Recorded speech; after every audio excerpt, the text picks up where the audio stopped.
E é isso aí, pessoal. Sejam bem-vindos a mais um episódio do SomoCast. Hoje a gente vai falar muito de um tema que eu adoro, que é a Itália. Hoje a gente está aqui com o Ronaldo Padovani. Vou ler rapidinho aqui o currículo do cidadão, porque senão vai ficar 2 horas só para falar de tudo. São mais de 31 anos construindo uma ponte comercial entre Brasil e Itália, responsável ali pela estratégia de promoção comercial de investimentos aí entre Brasil e Itália, lá pelo ITA, que é o Italian Trade Agency, que já apoiou aí mais de 1.000 empresas italianas a estarem aqui no mercado brasileiro. São mais de 150 feiras aí no Brasil.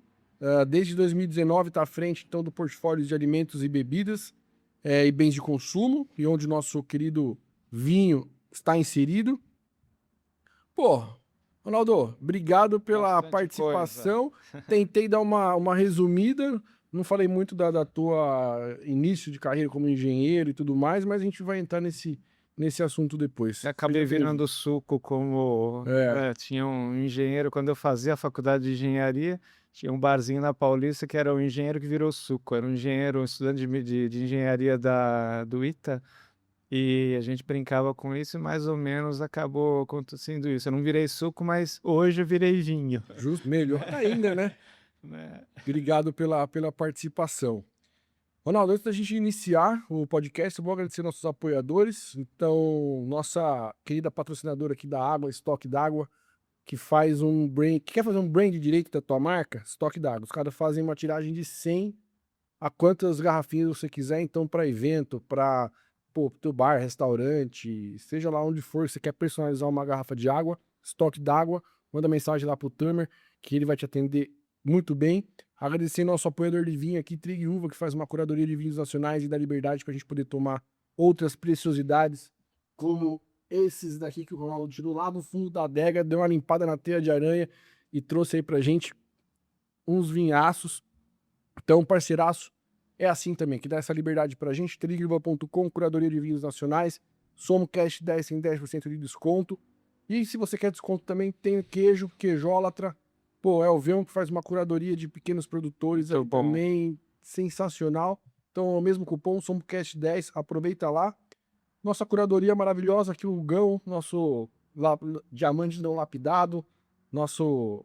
Pô, tem uma charcutaria muito tendenciosa à charcutaria italiana, morou lá morou em Veneza, morou em algumas regiões da Itália, lá também faz uma charcutaria incrível. Em Caneva tem um QR Code aí na tela também, nem na descrição o link de todo mundo. E é isso. Ronaldo, pra gente Vamos lá. startar aquela pergunta pra quebrar o gelo, qual que é a tua primeira memória com vinho, cara? Fala. Saiu. Fazer uma... Ih, alô, alô, alô, alô. Olá. Tá. Alô, alô, alô, alô.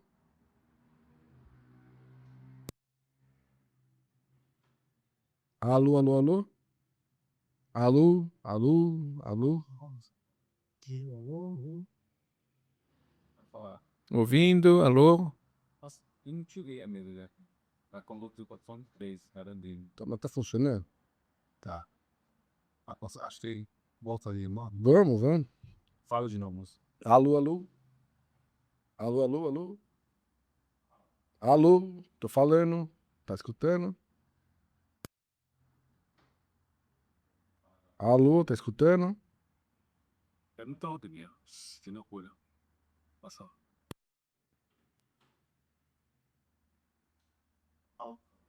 Oi, alô, alô? Alô, alô. Isso aqui voltou normal. Tá bom, sim, senhor. Bora? É isso aí, pessoal. Sejam bem-vindos a mais um episódio do SomoCast. Depois da produção ter boicotado a minha primeira introdução aqui, vou fazer novamente. Então é isso. Hoje a gente tá aqui com. Estamos aqui não, vamos falar de um tema que eu adoro, que é a Itália. E para trazer esse tema pra gente, Ronaldo Padovani, um cara que tem mais de 31 anos aí construindo uma ponte comercial entre Itália e Brasil, através do ITA, que é o Italian Trade Agency. Já apoiou aí mais de 1.000 empresas italianas a entrarem no mercado nacional, aqui no mercado brasileiro. já participou aí de mais de 150 feiras. Cara, e tá desde 2019 à frente da portfólio de alimentos e bebidas e bens de consumo, onde essa maravilha está inserida, o vinho. Isso aí. Ronaldo, deu uma resumida para a gente poder começar o começar bate-papo essa logo conversa. e depois a gente fala um pouquinho mais dessa tua trajetória aí. Tá E ótimo. obrigado pela participação. Saúde. Saúde. Antes da gente começar, então, só agradecer nossos apoiadores. Trig Uva, que é nosso parceiro de vinhos aqui, que dá liberdade para a gente poder trazer outros vinhos e beber outras obras-primas como essa daqui. Um vinho italiano, Ferneto del Príncipe. Coisa linda que o Ronaldo tirou lá do fundo da adega dele aqui baú. para a gente poder degustar.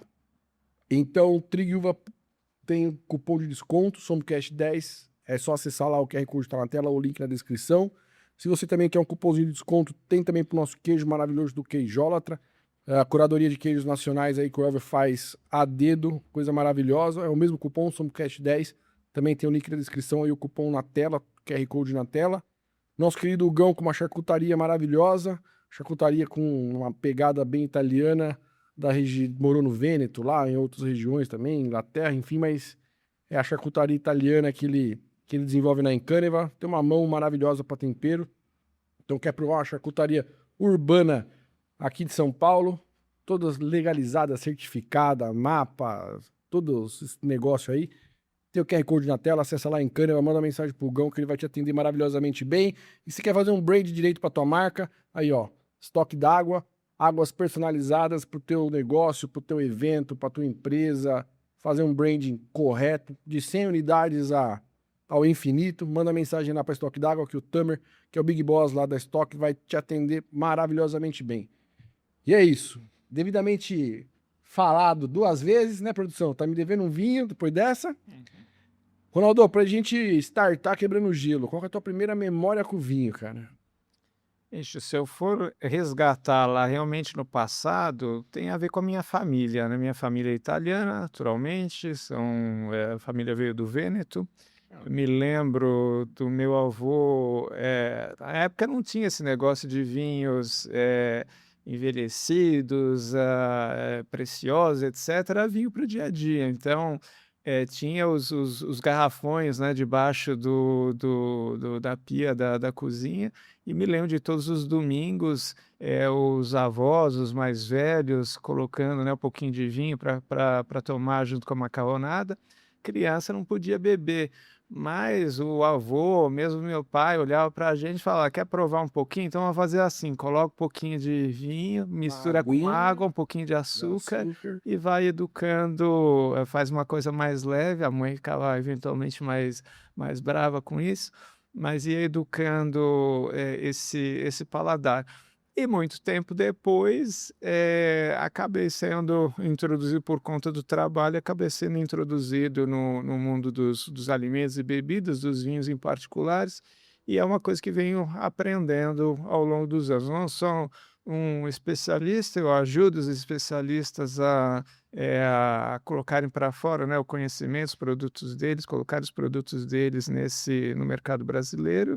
E é uma coisa que vem me dando bastante satisfação, que como a gente estava conversando aqui antes de entrar no ar, cada vinho é uma história, né? É uma família, enfim, não é um produto apenas, né, que você está consumindo, mas às vezes é uma história, histórias longas, né? Como Esse aqui, né? Quantos anos? Mais de 300? a empresa é de 1620, então são mais de 350 anos aí de história, né? Como a gente falou, são impérios que nasceram, morreram, tecnologias que surgiram, talvez ainda tantas outras que vão surgir. A empresa, os vinhedos ainda estão em pé, a empresa ainda está produzindo.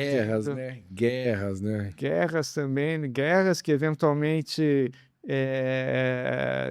atrapalharam, derrubaram, enfim, interromperam a produção dessas uvas, mas a coisa foi se recuperando, porque esse é um dos pontos italianos, essa vontade de vencer, de superar, né, dificuldades, e as dificuldades elas foram realmente muitas, e para a empresa estar em pé E esse é apenas um exemplo, mas para a empresa estar em pé depois de 300, 350 anos, às vezes 400 anos, tem empresa que eu já tive contato que foi fundada em 1200 e ela continua na mesma família há 600, 800 anos. Então é uma vontade realmente de empreender, de superar dificuldades e de, com prazer, colocar esse produto em vários mercados, né. Muito bom. Mas, pô, e aí, formação em engenheiro? Conta um pouquinho dessa trajetória aí até a gente chegar no ITA, vai.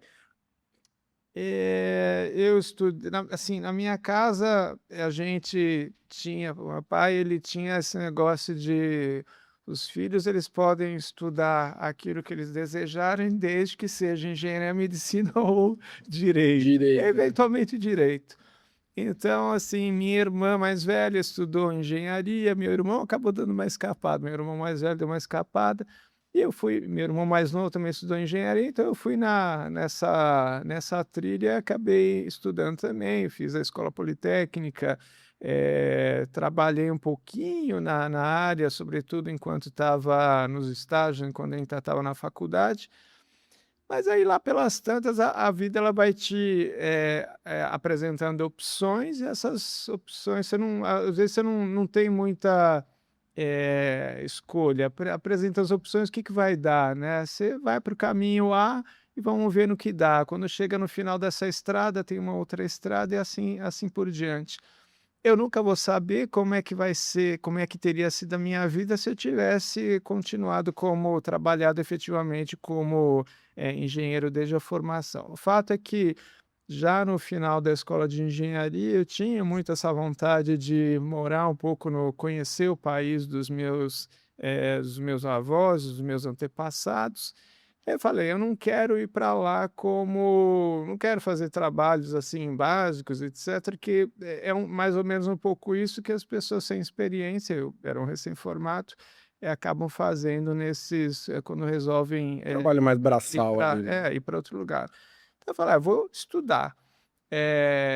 Tinha minha atividade tinha uma escola, né, aqui no Brasil, com uma colega também de faculdade, e uma espécie de cursinho, né, pré-vestibular. Lá pelas tantas, eu comecei a fazer um mestrado em administração, e aí o mestrado ele me deu a oportunidade de fazer um intercâmbio com a Itália. Eu falei: "Opa, Agora é a hora. esse é o gancho para eu ir para a Itália e realizar esse meu sonho". Fiz um ano de faculdade aqui, fiz um ano de faculdade lá, gostei do país, da experiência, primeira vez, né, ainda muito jovem, morando sozinho, morando num outro país, vivenciando toda uma experiência completamente diferente. Quando voltei, eu ainda tinha que escrever a minha tese de mestrado, né, para concluir o mestrado na Getúlio Vargas. E lá no mural da escola, da Getúlio Vargas, tinha lá uma chamada de estágio para esse escritório onde eu estou trabalhando hoje, né, chamava-se na época Instituto Italiano para o Comércio Exterior. Eu falei: "Ah, excelente, parece que o universo tá trabalhando, né, para que eu fique junto com os italianos". Como a minha dissertação de mestrado era na época, sobre o setor moveleiro italiano, que é uma outra vertente bastante importante da indústria italiana, falei: que melhor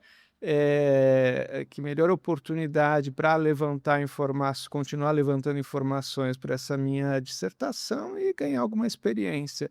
Então, comecei a fazer, eu tinha ainda 6 meses até entregar essa Tese. dissertação, fui para lá, comecei a conversar com o pessoal, fazer minhas entrevistas, na época não tinha internet, tinha que mandar tudo por carta e tal.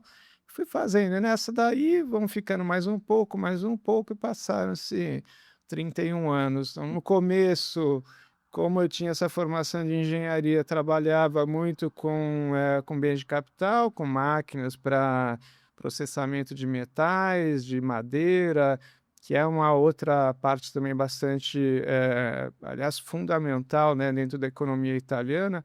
A Itália é muito conhecida pelos alimentos, bebidas, pela moda, pelo design, mas assim, o grosso, né, do seu PIB, digamos assim, ele é formado pela indústria de bens de capital. A Itália é um dos maiores produtores e exportadores do mundo de máquinas de qualquer tipo.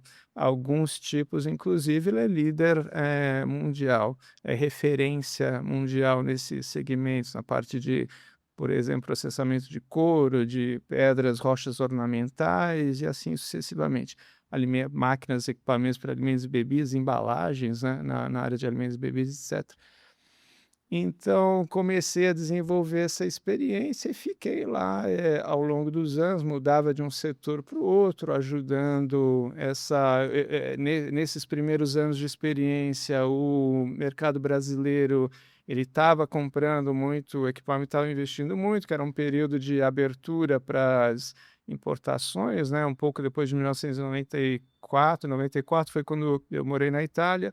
De 95 para adiante era um pouco período pós-Collor, então as indústrias elas estavam Começando a começando a crescer, investir em né? tecnologia, crescer. Então assim, eu vi assim muitos segmentos industriais se desenvolverem completamente. Então hoje a gente tem lá a indústria cerâmica brasileira, que é uma das maiores do mundo. Se você vai visitar os grandes produtores brasileiros de cerâmica para revestimento, ou louça sanitária, que seja, existem linhas industriais inteiras com equipamentos italianos. Eu tenho um pouco de orgulho de ter trabalhado no início disso, de também ter ajudado na construção dessas indústrias, desse projeto. Ao longo dos anos, porém, vão surgindo sempre oportunidades e lá pelas tantas, em 2019, um colega que ocupava essa área de alimentos e bebidas resolveu deixar o escritório, se aposentar, enfim, se desligar do nosso escritório. Falei, é uma oportunidade para conhecer um outro segmento que é completamente diferente. O Outro produto mundo, né? bens de consumo, produto final e não o equipamento para chegar naquele produto. É um outro fascínio, né? Uma outra história a ser contada. E aí eu falei, não, vou seguir, pegar essa oportunidade. E aí eu me lembro que na época o diretor do escritório falou para mim, só que não vai dar para você, porque eu gosto de tudo. Se eu pudesse trabalhar com todos os segmentos, eu ficaria com todos. Mas não dá, né? Então, lá pelas tantas, ele falou: se você for para alimentos e bebidas, você vai ter que se desligando aos poucos Fazer uma transição dos ali outros do... segmentos. Então, por algum tempo, eu ainda trabalhei com algumas máquinas, além de alimentos e bebidas, mas de uns 3, 4 anos para cá, eu me dedico quase que exclusivamente a alimentos e bebidas. Realmente não dá tempo, porque o Brasil é um mercado imenso, é um continente. Ele demanda, ele gosta, né, de produtos italianos. A chancela, né, do Made in Italy já passa, né, Credibilidade, né? uma credibilidade, um selo de qualidade, independentemente do segmento.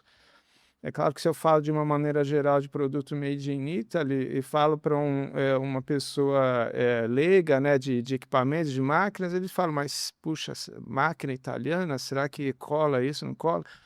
Para o leigo, eventualmente não, mas para aquele que é específico, trabalha especificamente no segmento, sei lá, de Industrial. embalagem, industrial, etc., ele sabe aquilo que é bom, que não é bom, sabe que o produto italiano ele é excelente e tem aquela pegada de ser customizado, que assim, às vezes a gente comenta, né, qual é o diferencial do produto, sei lá, italiano para um alemão? Ambos são um equipamento industrial, ambos são ótimos.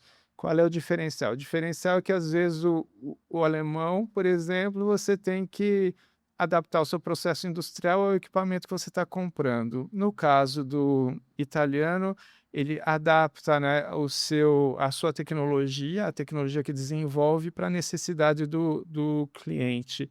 Então não é uma coisa de gaveta, né, não é um produto de gaveta, embora existam também, mas são experiências, né, tecnologias que são adaptadas à necessidade de cada um.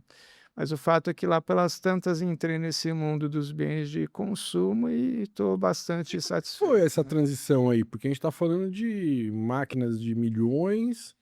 Claro, se você for pegar um pedido volumoso de vinho, tudo vai dar milhões, mas são proporções totalmente diferentes, tempos de compra diferentes, né? Como que foi essa transição de Então, mercado? assim, a máquina para você vender, claro, determinado momento, pode ser que o mercado esteja demandando muito, então ele está procurando tecnologia X, então é mais fácil. Você faz a divulgação, pega os empresários, leva para a Itália, mostra os equipamentos funcionando, a coisa acaba rolando mais rápido. Mas, de uma maneira geral, vender equipamento, vender tecnologia, projetos, é um pouquinho mais demorado. Às vezes, eu me lembro de um equipamento específico, um produtor específico de uma máquina para processamento de metais. Ele conseguiu vender esse equipamento, o primeiro equipamento dele aqui no Brasil, para a Embraer. E dali para frente a coisa, mas demorou assim 5, 6 anos, assim, é um tempo muito longo. Mas dali para frente, ele tendo a chancela de um grande cliente local, ficava mais fácil para ele 5 anos vender, fomentando o mercado. sei lá, bater na porta da General Motors, da Volkswagen, por exemplo, que eram outros grandes, né, e ainda são líderes industriais que precisavam daquele tipo de tecnologia, então ficava mais fácil dizer, olha, está funcionando esse equipamento, tem essa e essa produtividade. Aí é claro que a coisa rodava mais rápido, mas no começo era mais difícil. No caso dos alimentos e bebidas, eu não digo que seja mais fácil você vender, mas é claro que é um valor unitário muito mais baixo do que um valor de uma máquina. O resultado, de uma maneira geral, se você ver em pensar em valores, é claro que, de repente, a venda de uma máquina é equivalente a não sei quantos containers de vinho, de massas, etc. Mas a dificuldade, às vezes, ou melhor dizendo, o processo, né, de convencimento, de comunicação, ele é semelhante, né? São sempre aqueles 4 P's, né, do marketing, né? Você tem que ter um produto, você tem que tem que escolher o preço adequado, a promoção ou a comunicação para que ele chegue até o seu consumidor, e tem que ter o canal de distribuição, o placement e o canal de distribuição adequado. Então, independentemente de você vender um vinho ou vender uma máquina, você tem que usar os mesmos instrumentos. E as dificuldades no começo, elas são mais ou menos iguais. No começo, quando eu peguei esse setor de alimentos e bebidas, o Brasil ele estava um pouquinho, não fazia parte do radar dos italianos, porque existiam talvez ou com certeza outros mercados mais importantes naquele momento. Aí veio a pandemia, assim, insisti, não, vamos desenvolver o mercado brasileiro, um mercado de cento e tantos milhões de habitantes, e existe um potencial, mais que isso, é um mercado onde tem 32 milhões de descendentes. Então é uma Itália, aliás, é uma meia Itália, né? A maior população de italianos fora da Itália. Então o mercado ele é bastante promissor, vamos investir nisso. Então, aos poucos, vamos levar um pouco um jornalista, um comprador para visitar feiras, os distritos industriais na Itália. Aí, de repente, no ano seguinte, olha, eu tenho autorização para levar mas eu tenho mais 2 ou 3 aqui importantes, vamos tentar também incluir, e assim sucessivamente, até que nesse último ano eu levei para a Vinitaly algo como 40 compradores. E aí, né, como eu falei antes da gente entrar, no começo é difícil da roda se mexer, mas depois que você vence aquela inércia inicial, aí você começa a ver resultados mais promissores ou mais concretos, né? Então, no começo, essas ações, os resultados eram pequenos, aumento nas importações brasileiras de 1, 2, 3%. Você entrou também num momento complicado do mercado, né? Um negócio muito conturbado ali, né? Um momento diferente. Tinha é. muitas oportunidades, mas um momento diferente. Aliás, foi um momento em que o consumo de vinho, no especial, ele aumentou bastante, que as pessoas trancadas dentro de casa, né, tinham recursos, não viajavam, não iam para restaurante, não se divertiam, etc. Mas em compensação, a importação travou, né? Acabou aumentando. No começo, sim. No começo de 2020, efetivamente, porque não se sabia o que ia acontecer. Eu vou importar... Vai vir vírus no container, né? Que fase, galera? Mas de um tempo para frente, o mercado percebeu que era o contrário. Estava se consumindo muito mais e vamos correr para colocar produtos aqui no mercado brasileiro, porque essa é uma dificuldade do Brasil, ele é geograficamente distante da Itália, então até você Fazer o conseguir processo todo. até você conseguir os certificados, existem, né, certificado de análise, certificado de tipicidade, não sei o quê, achar o container, o tempo de viagem em si, vão fácil aí 2, 3 meses. Então, se você zerou o estoque, né, ou está próximo disso durante uma pandemia, naquela época não sumiram os containers também, né, os navios, etc. Então, foi um pouquinho mais difícil, mas no final das contas a roda andou, as importações elas subiram, um pouquinho, e aí aos poucos a gente foi insistindo, insistindo, investindo, e se no começo os resultados eram pequenos, nos últimos 3, 4 anos que a gente tem visto, é um aumento das importações brasileiras da ordem de, em alguns anos, de 7%, 10%, 12%.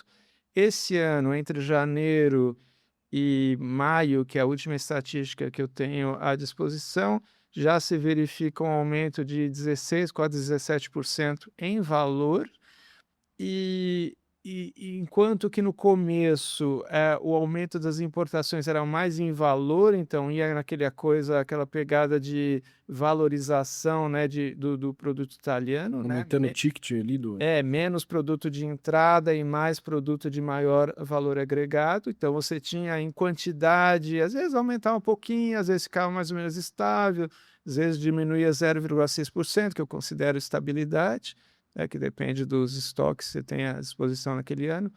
Então, no começo você tinha mais ou menos estabilidade, mas em valor ia aumentando, né, esses 7, 10, 12%. Até que nesses primeiros meses desse ano a gente vê, já se via no ano passado, mas sobretudo nesses primeiros meses do ano, a gente vê um aumento de quase 17% em valor e 4%, e se não falha a memória, em quantidade. Então a gente vê que aos poucos a gente está Essa engrenagem tá soltando um pouco, ó. Tá colocando mais graxa na engrenagem usando a ali. experiência do passado, É. né, a engrenagem ela tá se movendo, né, isso é bastante satisfatório, né. Assim, a gente, né, que trabalha para órgãos de governo, eu trabalho para um órgão de governo italiano, assim, não é que eu vou ganhar, eu falo isso muito para os empresários, eu não ganho mais ou menos se vende 10 containers ou 1.000 containers de vinho aqui para o Brasil, mas é extremamente satisfatório você ver que não é só por mim, é por meu trabalho, é um conjunto de pessoas, né, do meu escritório, mas as empresas em si, né, então é um conjunto de fatores que estão fazendo com que o produto italiano esteja cada vez mais presente no mercado brasileiro. Mas é extremamente satisfatório, assim, é como se a minha retribuição ela fosse pelos resultados que são Total. atingidos, né. É. Aí você trabalha até mais com mais Ah, prazer, com né. certeza. Você acorda bem melhor no dia seguinte para desempenhar aquilo que, né, que tem nas metas ali. Mas você comentou, né, que você trabalha hoje para um órgão do governo italiano. Só para contextualizar para a galera que não está muito acostumado com o termo ITA, Italian Trade Agency, o que é o ITA? Como lá na Itália é outro nome e Pois tal? é, a gente para ajudar ainda tem vários nomes. É. E Eh até eu me confundi um pouco. outro dia falaram para a nossa própria assessora de imprensa, lá tem uma assessora que nos ajuda em alguns trabalhos, ela fala: "Mas como é que eu apresento? Como ITA, como IT, como agência, não sei o quê", que de fato às vezes gera um pouquinho essa confusão. O nosso escritório ele foi fundado em 1926, dia 22 de abril de 1926, então há exatos 100 anos. 100 anos, completa 100 anos nesse ano. No começo ele tinha o nome de, ICE, Instituto Italiano de Comércio Exterior, ainda na época do Reino da Itália, né, 20 anos antes da República Italiana ser instalada. A República Italiana, inclusive, ela completou 80 anos esse ano também. Então são 100 anos de nosso escritório, do ITE, né, do Instituto Italiano de Comércio Exterior, que depois muda de nome ao longo dos anos, e 80 anos de República Italiana. No começo, esse instituto ele tinha uma espécie de função de chancelador de qualidade dos produtos de alimentos e bebidas que eram exportados para outros mercados da Europa. Porque a gente tem que pensar que Itália tem 60 milhões de habitantes e ela é extremamente especializada em tudo que faz. Então, se você vai sei lá, na indústria de metais, bens de metais processados, de repente você tem alguém que faz o cabinho da caneca, outro faz a caneca, outro que pinta. Então, isso faz com que o mercado interno, que já é pequeno, que são 60 milhões de habitantes, com essa especialização, acaba ficando menor ainda.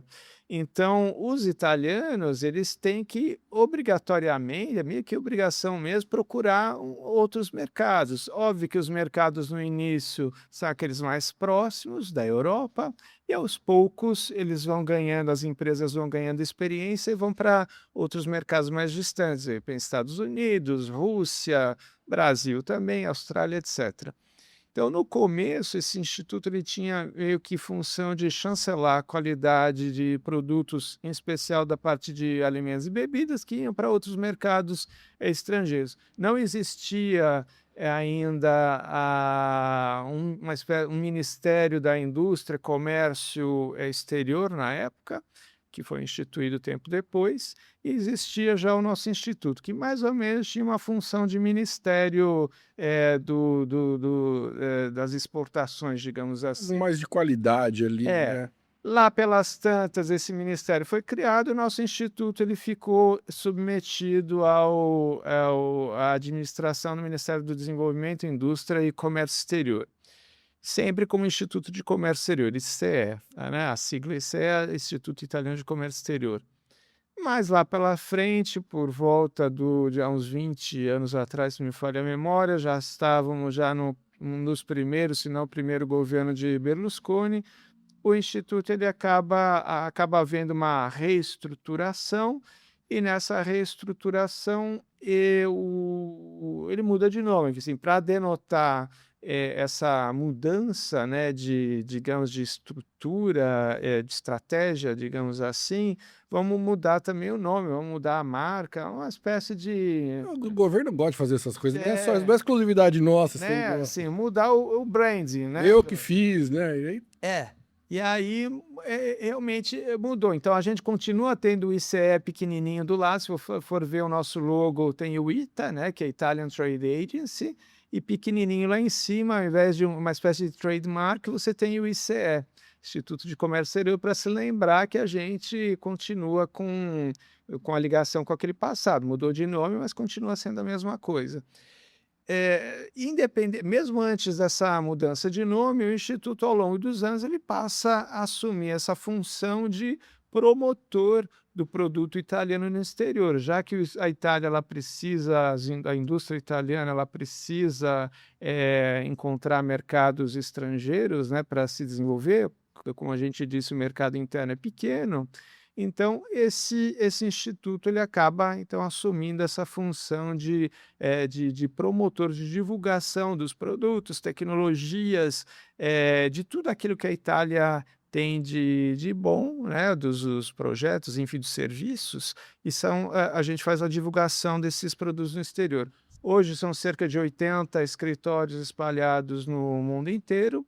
E lá pelas tantas, nessas várias estruturações e mudanças de nomes, a gente ultimamente está, de alguns anos atrás, a gente está ligado não mais ao Ministério da Indústria e Desenvolvimento Econômico, mas sim ao Ministério das Relações Exteriores, razão pela qual toda a rede, ou praticamente toda a rede de escritórios, ou ela está dentro das embaixadas, ou ela está dentro dos consulados. No caso do Brasil em especial, já que o centro econômico está deslocado, né, para a área para o sudeste do país, ao invés do escritório ele está sediado em Brasília, a gente tem um escritório em São Paulo. Daqui de São Paulo a gente levanta informações, realiza atividades para cobrir o país inteiro.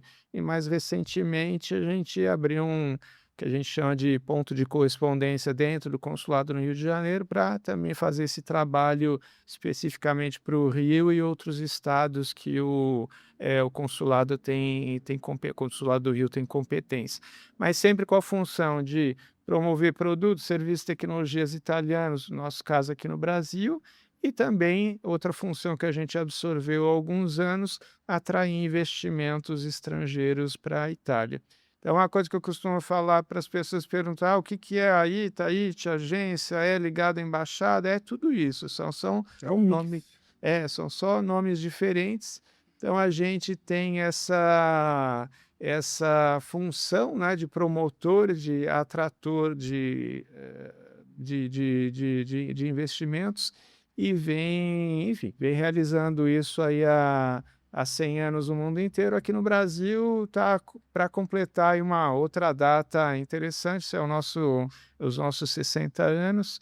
Daqui a 2 anos, mais uma pequena festa, né? Muito bom. Mais uma data, mais um marco para superar e comemorar. É isso. Ô, Ronaldo, e aí trazendo para o nosso universo aí de vinhos, alimentos e bebidas, como funciona assim, como que a empresa é selecionada para participar desse processo? Como que funciona isso? Tem por região? Sim, então, a gente, sendo um órgão de governo, é uma coisa que muito perguntam para a gente: precisa me associar? Não. Sim, sendo um órgão de governo, nós promovemos absolutamente todo mundo. É como se a ITA, né, a agência ITA, né, o termo mais correto, como se fosse pai ou mãe, né, de todas as indústrias, de todas as empresas, né, indústrias ou não, todas as empresas italianas. Então, É um RP ali, o Relações Públicas geral, né? a gente ajuda, né, promove absolutamente tudo aquilo que tem potencial para ser colocado nos diversos mercados. Então, de 2 formas esse trabalho pode ser realizado. Uma forma é através nossa programação promocional. Essa programação promocional, ela promove segmentos da indústria italiana, ou da economia italiana, melhor dizendo, que não são apenas indústrias, né? E como é que isso pode acontecer? Eu posso promover a participação dessas empresas italianas a feiras brasileiras, no nosso caso. Eu posso realizar cursos de formação para os brasileiros, para que eles compreendam como é que a tecnologia X ou Y italiana pode, ou o produto, né, o vinho pode colaborar, né, para o crescimento do seu negócio aqui no Brasil. Posso fazer campanhas publicitárias em revistas, jornais. Hoje, obviamente, os veículos de comunicação, eles mudaram. No começo, né, da minha trajetória profissional, a gente fazia isso muito nos jornais escritos, nas revistas, eventualmente em televisão. Hoje os meios de comunicação são diferentes, mas, digamos, a dinâmica é mais ou menos a mesma. Descentralizou um pouco, né, as coisas. Talvez democratizou, né, um pouco, enfim, fez uma bagunça, uma mudança, né, Deixou nossa vida mais complicada. Né? fez uma mudança um pouquinho nas coisas, mas o acesso à informação, isso é uma coisa muito positiva. Ele foi democratizado, né, ele foi concedido a mais pessoas, né, mais rápido. Inclusive, outro dia, um colega no meu escritório, né, que acabou de entrar com 20 e poucos anos, falou: mas como é que vocês faziam no começo sem internet, né? Eu falei: porque hoje em dia você tem inteligência artificial, internet para buscar contatos, não sei o quê. Um pouquinho mais devagar as coisas, né? Você tinha que comprar, às vezes, banco de dados no papel, ler, né? A lista telefônica, a gente fazia assinatura de páginas amarelas, né? Para fazer seleção de contatos. Visitava as feiras, que eram muito importantes, comprava os catálogos das feiras ou visitava os estandes para saber quem trabalhava já com produto X ou Y, ou tinha potencial para trabalhar com produto X ou Y. Então, era tudo mais analógico, né? Mais difícil. Hoje, sob esse aspecto, é um pouquinho mais fácil. Mas, enfim, a gente faz essa promoção, digamos, dos setores. E quando por exemplo, participei recentemente de uma feira de alimentos e bebidas aqui em São Paulo, né, do setor de supermercados. Então, colocamos a Feira X num determinado, na nossa programação e avisamos, fazemos uma publicação para as empresas e dizemos: olha, empresas e hoje, né, sempre com a ajuda da internet, a gente publica no nosso site na seção específica, né, de alimentos e bebidas, e diz: olha, vamos participar da feira X e Y com essa e essa característica, então as inscrições estão abertas, uma espécie de edital Um de edital de chamamento. chamamento ali. Então, as inscrições estão abertas, vocês façam as inscrições até o dia X e as empresas, conforme a ordem de chegada desses pedidos, se elas estiverem todas ok, não tiverem, enfim, nenhum impedimento, né, para financeiro, legal, alguma coisa do tipo Impeça de que impeça exportar ou qualquer coisa. de alguma coisa do tipo, elas são admitidas até o preenchimento das vagas. Sei lá, na feira APAS, né, recentemente, eu tinha 32 vagas, eu recebi um número bem maior de inscrições, mas até o completamento das 32, fechamos o grupo. As seguintes, a gente diz: olha, está em fila de espera, se eventualmente alguém desistir por alguma razão, a gente vai chamando sempre por ordem de chegada, sempre dando oportunidade para todas as empresas.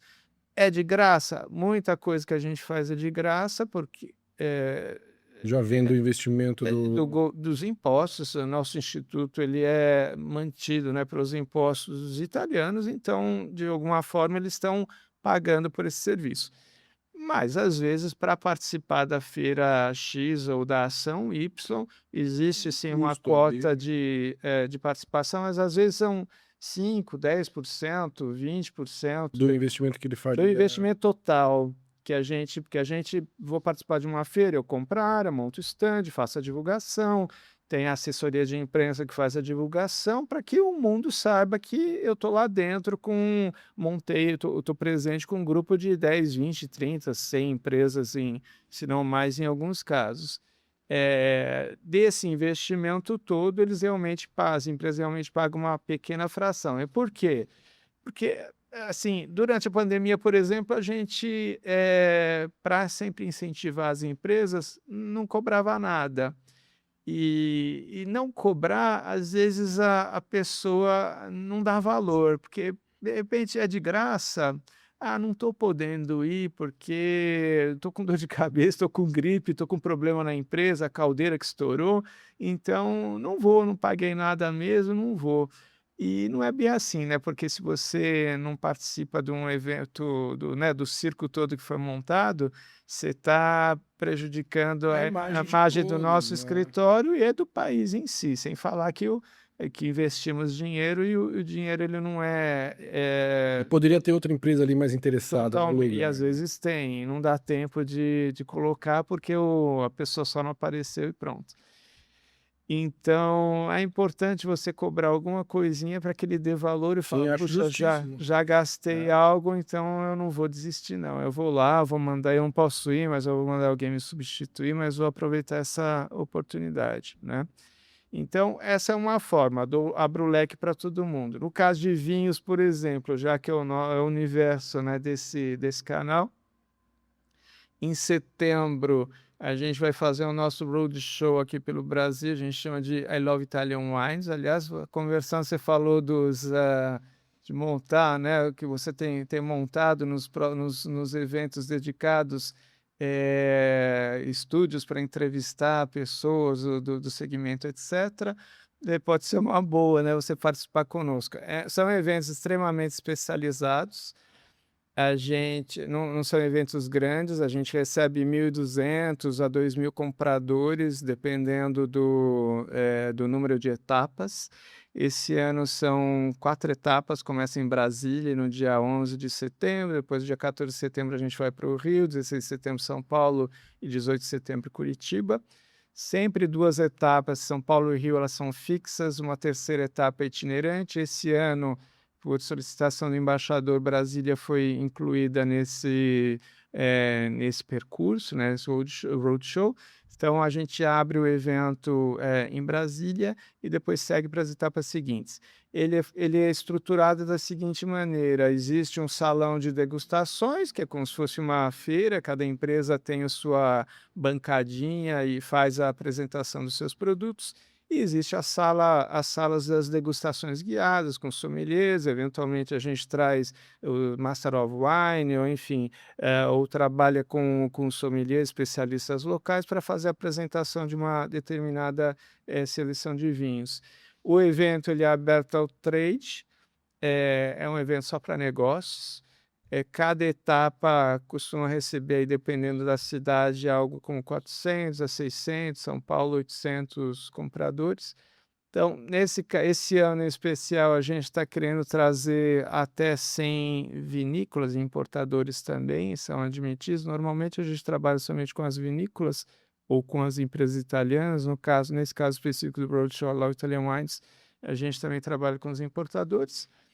E entra no evento somente comprador, ou outro importador que está buscando novidade, ou o restaurante, o comprador do restaurante, do supermercado, enfim, quem não tem a possibilidade, eventualmente, de ir para a Itália buscar novidades, participa desse evento e realmente vai conseguir muita novidade. São cerca de 1.000. Nesse ano, provavelmente, a gente deve chegar em cerca de 1.000 rótulos em exposição de todas as 20 regiões italianas. E para participar, assim, a circular o edital de chamamento, inclusive, ele vai ser publicado no dia 1º, né, na semana que vem, e a gente chama absolutamente todas as empresas e consórcios, ou eventualmente regiões italianas, interessadas em participar. E no meio tempo, os importadores eles também vão ser chamados, que é muito importante a gente promover aquilo que já está aqui no Brasil, mas também trazer novidades, Fomentar coisa nova, porque o mercado ele busca novidades, né? E se é novidade que ele quer, nesse mundo do vinho especial, novidade a gente tem aí até não poder mais, né? Existem aqueles serviços também que a gente faz personalizados. Então, a empresa, vamos dizer que a Poder e Moretti entrou em contato conosco, por exemplo, e diz: eu não tenho importador no Brasil, eu quero um importador, como é que eu faço? A gente pode fornecer contatos, né, de importadores, eu posso eu mesmo fazer o contato com os importadores e mandar apresentação, mandar amostras, tentar fomentar os negócios. Posso fornecer informações estatísticas, estudos de mercado, etc. A maior parte dessas informações elas são gratuitas. A gratuidade ela tem alguns limites, então, no caso dessas listas de contatos, são 15 listas que as empresas têm direito gratuitamente por ano, as pesquisas de mercado são 5, as estatísticas são infinitas, quantas elas quiserem, e assim sucessivamente. Trabalhos personalizados, né, que demandam mais tempo. braço, né? Aí os serviços eles são cobrados, mas lembrando que a gente sempre sendo um órgão de governo, eles são cobrados, mas Pé no chão, né? pai para filho, assim, é sempre com o objetivo de controlar a demanda, porque se a Itália inteira resolver me pedir Quis uma coisa serviço, personalizada. aí não tem ferrou. como, né? Que o escritório ele tem uma capacidade Limite, né? limitada. Então são cobradas esses pequenos valores para filtrar um pouquinho controlar um pouquinho essa demanda. Mas de uma maneira geral, talvez 95% dos serviços eles são gratuitos, né? E, enfim, é um trabalho que a gente faz aí às vezes derrama bastante suor, demanda muito trabalho, mas é bastante satisfatório você ver o resultado ao longo dos anos. Não, imagine, a gente tá falando que você saiu de um universo mais maquinário, assim, uma coisa muito mais bem indústria B2B mesmo, e entrou num mundo de 20 regiões, o país com o maior número de uvas autóctones aí. Esse é realmente ao mesmo tempo uma grande dificuldade, mas também é uma grande oportunidade na hora de comunicar? Assim, né, como você mesmo disse, a Itália é o país no mundo com maior, primeiro, é o maior, se eu estou falando de vinhos, né?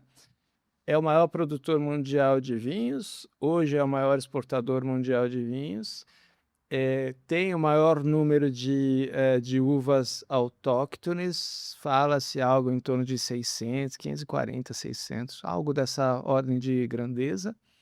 Esse é um que a gente tá tomando aqui? Malhoco é autóctone, é específico da região da Calábria. Tudo isso. Aqui? Realmente muito interessante. É um ótimo vinho. É um ótimo vinho de guarda, Interessante. etc. Tem bastante potencial.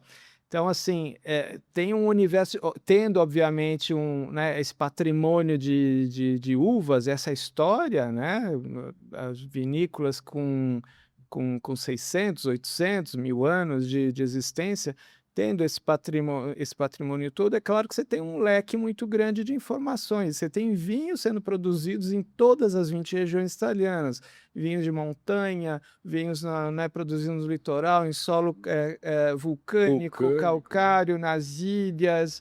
E alguém pode pensar, não, mas assim, basta você plantar e dar. Qual é a diferença, né, mesmo a própria uva, né, Nebbiolo, né, vamos pensar assim, do Barolo. O próprio Barolo, ontem eu fiz uma degustação com queijos, inclusive, e colocaram em degustação 2 Barolos. E eu não tinha visto que eram. Eu sabia que um deles era Barolo ou não. E eu falei, olha, pro importador. Eu não sei se eu estou cometendo uma gafe, mas eu gostei mais do primeiro, né? Eu acho que não era Barolo. Barolo é o rei dos vinhos e tal. Eu deveria ter gostado mais do segundo. Ele falou: não, os dois são Barolos. Só que eles são feitos em regiões diferentes, processos dentro digamos, da legalidade, né? Porque os vinhos DOC G, os de denominação, os DOCs G, os vinhos de denominação de origem controlada, no caso controlada e garantida, tem que seguir um determinado processo. Você tem uma flexibilidade um pouquinho menor, mas de repente sei lá, ele foi exposto por alguma razão mais Altitude diferente. altitude diferente, um o terreno é negocinho ali, ligeiramente diferente, ou o vento, o sol, e aí o resultado é completamente diferente, né? Então, a mesma coisa que o queijo. Porque o queijo, o parmesão, ele é feito com o mesmo processo do parmigiano, é igual? Não, é completamente diferente, porque o estresse da vaca é outro, a erva, como é que se fala? A alimentação, né, do gado é diferente. Às vezes eles levam o gado para a montanha, né, nas partes mais altas, durante os meses mais quentes. Então, o vento, o estresse, são coisas diferentes que fazem com que o leite, né, ou a matéria-prima, ela tenha gordura, características diferentes. Então, você pode importar a vaca, você pode importar os mesmos tem milagre, equipamentos, né? o produto é completamente diferente. Eu me lembro que eu vivi isso na experiência própria, né? Eu ainda não trabalhava com alimentos e bebidas, mas eu gostava muito de um tomate na Itália que chama San Marzano, que é extremamente doce, uma coisa fabulosa, realmente uma iguaria. E lá na Itália come-se normalmente, né, um almoço, um prato totalmente despretensioso. Você corta as rodelas de mussarela de búfala, intercala com esse tomate, um fiozinho de óleo, era uma coisa fantástica. Aí uma das vezes que eu fui para lá, eu falei, eu vou fazer assim, então eu vou comprar sementes, né, um saquinho de sementes desse tomate São Marcelo, vou plantar na minha horta, no meu jardim, e eu vou ter garantido a minha produção. Dá certo? Não dá, porque a terra é diferente, a iluminação é tudo diferente, o doçor, a qualidade é outra. Ele pode até ser fisicamente, eventualmente igual, Parecido, mas na mas boca. o produto é outro. Então, é um trabalho, inclusive, que a gente tem nesse campo específico de alimentos e bebidas, e diferenciar, formar as pessoas, diferenciar, né, o produto, explicar para as pessoas o que é o produto feito na Itália e o que é o produto local. Isso significa que o produto equivalente, digamos assim, brasileiro, ele é ruim, é melhor ou pior? É Não, diferente. é simplesmente diferente. Então, o que a gente vem batalhando bastante tempo, talvez com a assinatura desse acordo União Europeia e Mercosul, isso vai ser implementado, mas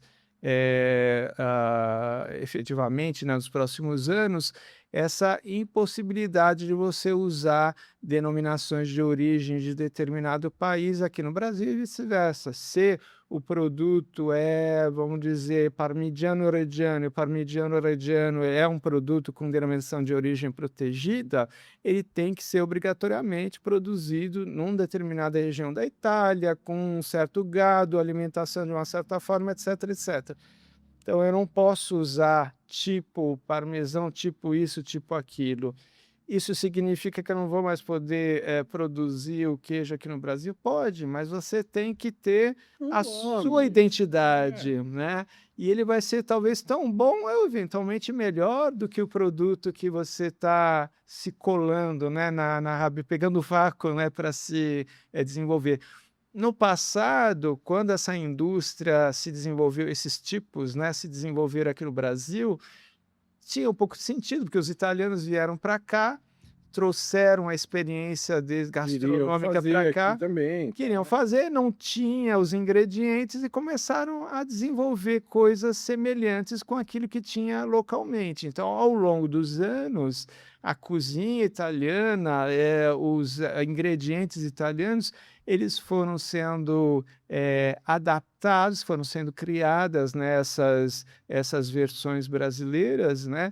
Mas a gente tem que deixar bem claro qual é a diferença de um e de outro, porque é óbvio que aquele que é importado, de repente ele é mais caro porque é uma produção reduzida ou porque, Para trazer para cá o processo é complicado, a gente tem está falando de alimento. tem a logística toda, que tem um custo, tem um oceano no meio do caminho e tal, então é toda Umas uma taxinhas aí, né? tem as taxas que a gente espera, né, que ao longo, né, dos próximos anos, com a entrada efetiva, né, em vigor do acordo, elas comecem a ser todas derrubadas. No caso dos vinhos já começa a se haver um pouquinho isso.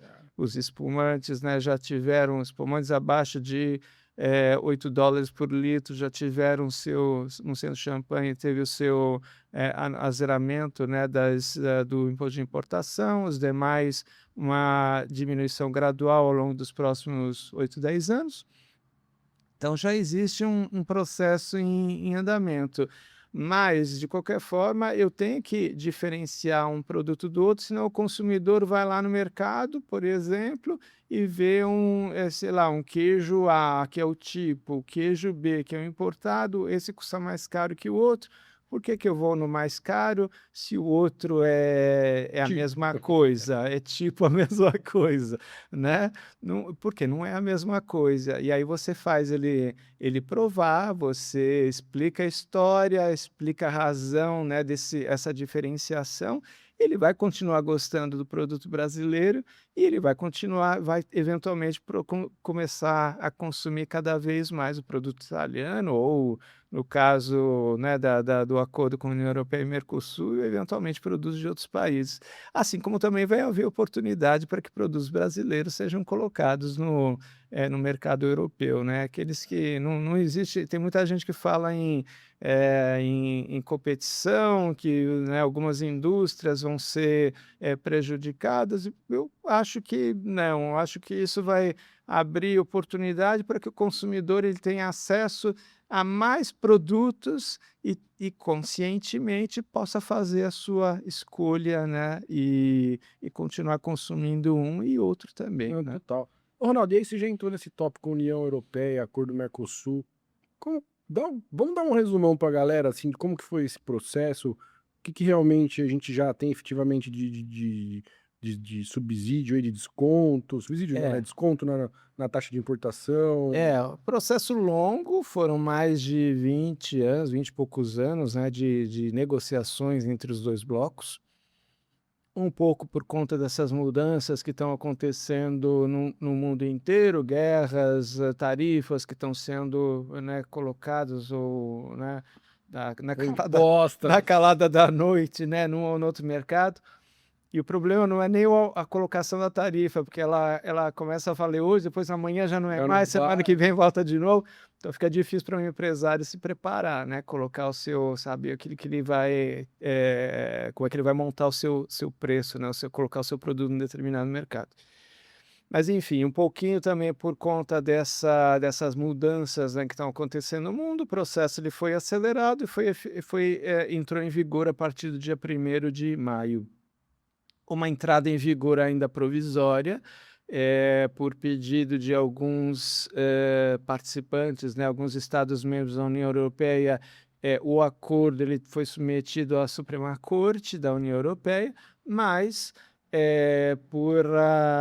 digamos, desejo, né, da administração do bloco, ele continua, entrou em vigor provisoriamente, serve até para validar, né, enquanto o processo é julgado nessa Suprema Corte.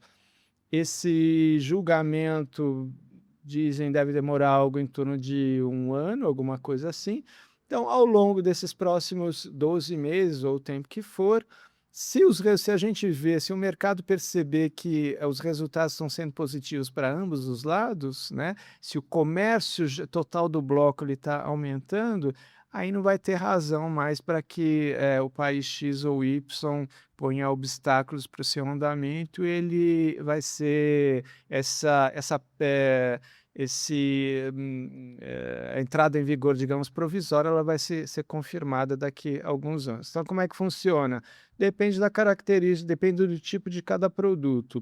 Alguns produtos já tiveram esse anulamento do imposto de importação imediatamente, né, a partir do dia 1º de maio, e outros estão tendo a diminuição desse imposto de importação gradual, dependendo do produto, não da característica, mas dependendo do produto, em 8 anos, em 10 anos, 12 anos, para que, de acordo com os estudos ou as negociações que foram feitas, os países, as empresas dos respectivos blocos possam se organizar.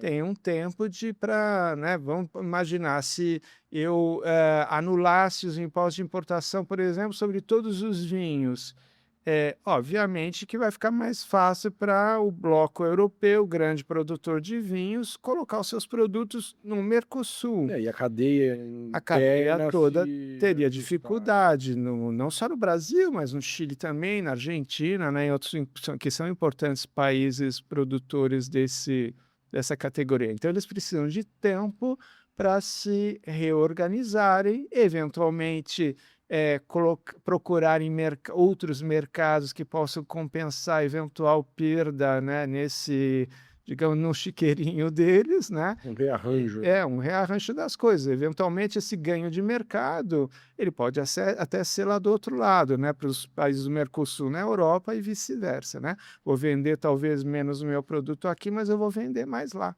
né?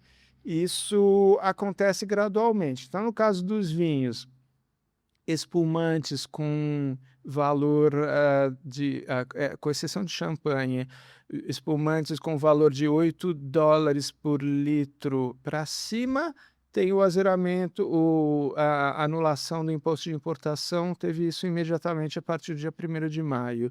Para baixo disso e todos os demais vinhos, essa diminuição ela é gradual, da ordem de 4% já no primeiro ano, a partir de 1º de janeiro do ano que vem, outros 4% até dezembro, e assim, 3%, 4%, isso assim sucessivamente até zero. Mas na ponta do lápis ali, tipo, daqui 10 anos, se fosse hoje, assim, qual vinho de R$100 aqui hoje, que a gente importa da Europa, qual seria o preço dele hoje, assim? Porque essa porcentagem ela é relativa, né? Ela é um pedaço dentro da precificação geral, né? Então, mas você tem que pensar que o imposto de importação, falar de vinho de uma maneira geral, varia de produto para produto, mas sim, algo da ordem de 27%. Não é que no momento que eu não tiver mais imposto, o produto vai custar 27% a menos, ou até menos, porque os impostos aqui no Brasil eles são calculados em cascata dos produtos importados. Então, você tem o valor FOB, depois você calcula o imposto de importação, depois você tem IPI, depois você tem PIS, COFINS, o ICMS, que é dentro do próprio ICMS, aí o ICMS varia de estado para estado. Então, aí que é o negócio, né? É bastante complexo. Mas existem outros custos, obviamente, que não são impostos, etc. Uma parte disso pode ser recuperada, etc. Outra parte não pode, etc. Então, no mínimo, digamos assim, quando não tiver mais imposto de importação, em teoria o produto deveria custar 27% a menos. Ou, enfim, o imposto de importação do produto em si a menos. Mas é claro que o importador ele tem a liberdade de utilizar, digamos, essa margem ou para eu quero continuar trabalhando naquele nível de gama, porque eu quero que o meu produto ele continue Esse sendo posicionamento. acessado a uma certa categoria do mercado. Eu vou talvez diminuir um pouquinho, mas não vou diminuir os 27%. Ou eu não vou diminuir nada e vou pegar esse ganho, digamos assim, essa margem vai aumentar mais a minha margem de ganho, porque a margem do mercado é bastante baixa. Ou eu posso usar essa margem para fazer divulgação, para fazer formação da mão de obra, para fazer com que o mercado ele gire mais rápido, que essa é uma outra coisa que a gente vê, assim, o produto e o consumidor às vezes tem dificuldade a compreender, né? O produto sai de, sei lá, 5 euros, digamos assim, né, da Itália, e que são R$ 30, e ele é vendido aqui no Brasil a pelo menos, se eu pegar um de 5 euros, é bem capaz de ser já alguma coisa da hora de R$ 300, se não for mais. Que existe uma espécie de conta de padaria, né? A conta de vinho de euro para real é um negócio que dá uma dor no coração. Então, assim, a gente não consegue compreender muito como é que, quer dizer, consegue. O consumidor talvez ele não aceite muito, mas é que tem que compreender que não é só o vinho mais o imposto e mais a margem. Aí ele pode pensar, não, mas o importador ele está ganhando muita coisa. É que existem muitos intermediários no meio, existe o tempo que o produto fica na prateleira, A cadeia é complexa, né? existe aí uma certa complexidade. E às vezes pode até acontecer, existe uma sede muito grande, né, do determinado operador comercial que coloca um preço um pouco alto demais, porque de repente pode pensar, mas vai demorar muito para eu vender, então esse é um custo, né? O produto dentro do meu estoque também é um custo, então eu tenho que repassar isso para alguém. De repente, e alguns fazem efetivamente isso, eu importo, cobro menos obviamente, mas sempre dentro da faixa premium ou não que eu desejo ficar.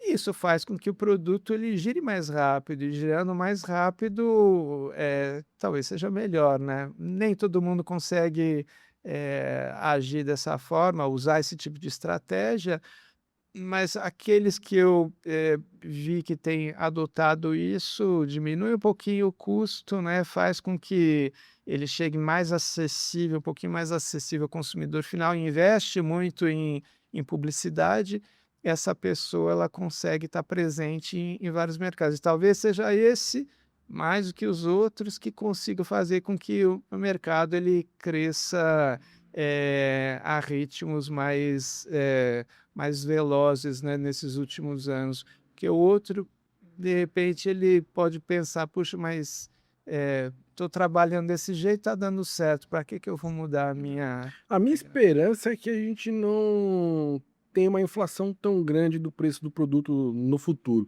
Porque a gente vive um momento do global de inflação complicado, né? A Europa, os Estados Unidos tem uma inflação que nunca tiveram na história. Então, assim, a minha. Vou ficar muito feliz se daqui 10 anos a gente tiver com um preço um pouquinho acima do que é hoje. Eu não, eu não, Você eu não não, quer que diminua? eu não acho, eu não acho que vai diminuir.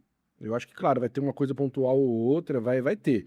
Mas na média, a minha meta é que, na minha ideia, é que daqui 10 anos ele não tenha subido tanto. Mas você pensa o seguinte: não sobe, não diminui. Você pode até deixar dessa forma, mas assim, talvez o fato do imposto de importação ser menor, pensa bem, de repente isso pode estimular mais empresários a trabalharem com o produto vinho, o produto Ah, sim, queijo, isso com determinados. certeza. Que essa é uma outra coisa que a gente precisa em mercados jovens como o mercado brasileiro. Existem muitos bons, grandes importadores, a gente falando, né, de produtos importados, mas a coisa ainda é um pouco limitada, né. No caso de vinhos, a gente tem cadastrados aí talvez algo como 1000, mas assim, você pensa em 1000, mas o grosso do mercado está talvez na mão de 40, 50, 80, empresas. Então se eu tiver 1000 empresas, ou mais de 1000 empresas mais capacitadas, né, ou com mais vontade de entrar, talvez em mercados que ainda não têm o produto à Nível disposição. Brasil, né? A gente tá falando de uma distribuição complicada, né? Exatamente, você vai dar oportunidade para mais produtos virem para cá, né, porque de repente o mercado quer. Outro dia, por exemplo, sábado passado, eu quis fazer um risoto de gorgonzola, mas com gorgonzola italiano, que é um produto completamente diferente do gorgonzola que existe aqui no Brasil, né. O queijo aqui do Brasil, ele é um queijo malfado, mas ele é duro, enfim, é uma outra Não é característica, cremoso, não não. é cremoso e tal. E aí não encontrei, né, então assim como existe a minha demanda, né, para esse produto, de repente tem alguém que está querendo o vinho o Malhoco, o Moretti, o queijo X, a massa Y, né, e foi mais ou menos que falando em massa, foi mais ou menos o que aconteceu com as massas, com os tomates. Brasileiro deixou de comer tomate brasileiro, porque, começou a importar os atomatados, as conservas de tomate, ou comer as massas italianas, não. Eu quero ter aquele e quero ter esse, né. Então, ao você, diminuir os impostos, dar oportunidade para que mais empresários atuem nesse segmento, você dá oportunidade para que mais gente, tenha acesso a esse leque, né, de produtos que existe no mundo Não, inteiro. total. E assim, quanto mais melhor, né? O Brasil já é um celeiro de diversidade de vinhos a nível mundial, né? Então, pô, que venha mais vinhos e que venha mais produtos que às vezes a gente só consegue encontrar lá, né? Que facilite essa entrada aqui para ir um preço um pouco mais. Pois é, assim, vinho, então, como falava, a Itália tem 600, 500 e pouco, 600 uvas autóctones. Imagina se você fizer somente vinhos puros, né, os crus, né, dessas vinhas, já são 600 tipos de vinhos diferentes. Mas tem os blends, Se blendar e ferrou, né? né, tem as uvas internacionais. Outro dia eu estava vendo as informações a respeito daquelas que estão cadastradas no Ministério da Agricultura italiano, são 1.200 ou cerca de 2.000, mas é um número de internacionais e as locais. Tem um número de uvas dedicadas específicas para a produção de vinhos. E se elas são plantadas, elas viram vinhos, né. Então, além dos vinhos puros, você tem a combinação, então a quantidade é gigantesca. E, cada região, né, tem a sua especificidade, o seu território diferente, a sua diversidade de produtos. Então, assim, se é diversidade, né, que o mercado, sempre falando do Brasil, procura, brasileiro é muito curioso, né, gosta de conhecer coisas novas. Então, diversidade, de fato, é um ponto positivo, é uma coisa que os italianos têm a oferecer.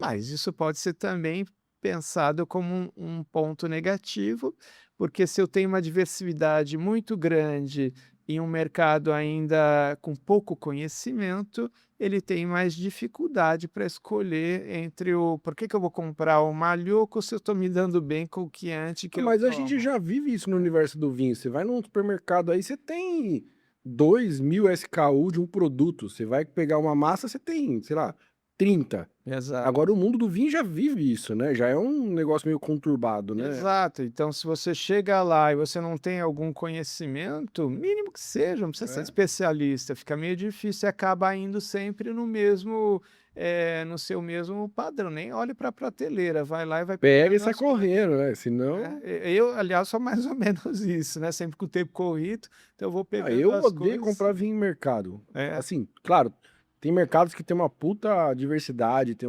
seleções maravilhosas, tem aquelas adegas fechadas incríveis. Mas, cara, você vai perder quanto tempo ali, né? É uma loucura, cara. Então doido. uma coisa muito importante, é claro, ter o profissional que te ajude, né, no supermercado, no restaurante, na adega, enfim, onde for. E nem todo mundo, né, talvez né, como a gente falou, nos grandes centros, em São Paulo, no Rio, enfim, nos grandes centros econômicos, você tem esse profissional. E nem todos os, talvez nem todos os pontos de venda, né, mesmo nos grandes centros, você tem um profissional bem qualificado ou mesmo a existência dele. Então é muito importante a gente, essa inclusive é uma das nossas tarefas, nossos objetivos, né, nos próximos meses, anos, né, formar cada vez mais, pessoas para que eles sejam os nossos embaixadores, né, e cada vez mais, Divulgar o falem produto bem, italiano, né? falem bem do nosso produto, né. Ô, Ronaldo, e aí sempre, tipo, eu sempre pergunto assim, o olhar da outra ponta perante o Brasil, né? Você está muito ligado a produtores, a indústria, a todo mundo que está produzindo algo, querendo vender aqui pro Brasil. Qual que é o olhar dessa galera pro Brasil, né? Porque, pô, falar, tá, o Brasil aumenta o consumo de vinho, tal. O Brasil tem, sei lá, quantos milhões de habitantes, é um puta potencial, mas qual é o real olhar, assim, que eles têm do brasileiro, assim, do povo brasileiro, assim? Deixa eu escolher as palavras certas. Eh, não é um país fácil, existem muitas barreiras. Consumidor brasileiro, ele pode ser um pouquinho, complexo, né, assim, existe um oceano de distância entre eles. Existe primeiro a barreira geográfica, efetivamente. Trabalhar com o Brasil não é como trabalhar da Itália para a Alemanha, para a Suíça, para a Escandinávia, né, que são importantes mesmo para os Estados Unidos, que são importantes mercados, mesmo indo querendo, se eu estou falando de Estados Unidos, eu, posso talvez num dia vou para lá, me encontro faço negócios com reuniões de negócios com, se bem que hoje em dia as virtuais estão na moda, mas eu posso ir conversar com o meu cliente em Nova York e voltar no mesmo dia. No Brasil já não dá, que são 11 horas, 12 horas de diferença. Então, geografia é um ponto, que num primeiro Complica. momento pode afastar o brasileiro do mercado italiano. Existe a questão dos impostos, que ficam, né, o pessoal fica conversando entre eles: "Ah, mas eu ouvi dizer que lá é um pouquinho caro, não sei o quê, vou ter dificuldade para colocar meu produto". Ou existe as questões mais burocráticas, no caso, né, de vinho, você tem certificado X, certificado Y. Amostra lá, amostra aqui. Pois é, uma outra coisa que às vezes eles não compreendem, mas eu já fiz a certificação das análises na Itália. O laboratório, ele não é um laboratório. Funciona pro mundo inteiro, mas pro Brasil, Não, o laboratório, ele é credenciado né, no Ministério Brasileiro da Agricultura. Então, por que que o produto que foi como é que se fala? Colaudado não, onde foi homologado por um laboratório italiano, mas um laboratório autorizado pela autoridade brasileira, por que que aquele relatório, aquele certificado, aquela análise, ela tem que ser refeita aqui no Brasil? É um problema? Não é que seja um problema, mas é uma barreira a mais, é um custo a mais. Então, e a gente tá falando de alguns vinhos de alta gama aqui, às vezes o cara importa muito pouco, tem que vir 2 garrafas só para fazer o laudo, né? pois é, você pode imaginar, existem garrafas aí que, sei lá, fácil, né, no varejo, ela sai por 2, 10 mil reais, né, E o esses custo vinhos. fica para quem? Importador? Pois é. Produtor? E assim, em teoria, é uma garrafa e meia, né, que precisa. Só que e a meia, né, a meia você não vai jogar fora no ralo, né, provavelmente. Alguém é Alguém feliz e a gente não alguém sabe, né? alguém aproveita, né, e espero que isso realmente aconteça, jogar fora já Dá dó, dá dó. né. E inclusive uma vez eu fiz uma degustação lá no escritório, assim, com vinhos caríssimos, né, e, terminou o giro de degustações no dia seguinte eu tinha que abrir novas garrafas. E aí eu falei: "Mas para os pessoas que eu convidei, vocês não querem?". "Ah, não, não sei o quê, já fizemos né, o trabalho que tinha que fazer, as anotações, não sei o quê". Aí eu com aquelas meias garrafas, né, comecei a ligar para os amigos, falei: "Ó, tô com, né, vinhos aqui de, Happy né, hour tá garantido, né? Bora. não posso jogar isso Dói no no ralo de coração, jeito né? Pelo nenhum", amor de Deus. né. Então, mas enfim, as oportunidades elas vão sendo criadas aí, desenvolvidas. Mas esse é um ponto que eu já vi alguns importadores reclamarem muito, essa questão dessa esse duplo laudo que precisa ser feito, né? E aí essa é uma coisa do o acordo do Mercosul com a União Europeia. Num segundo momento, em princípio, ele prevê também a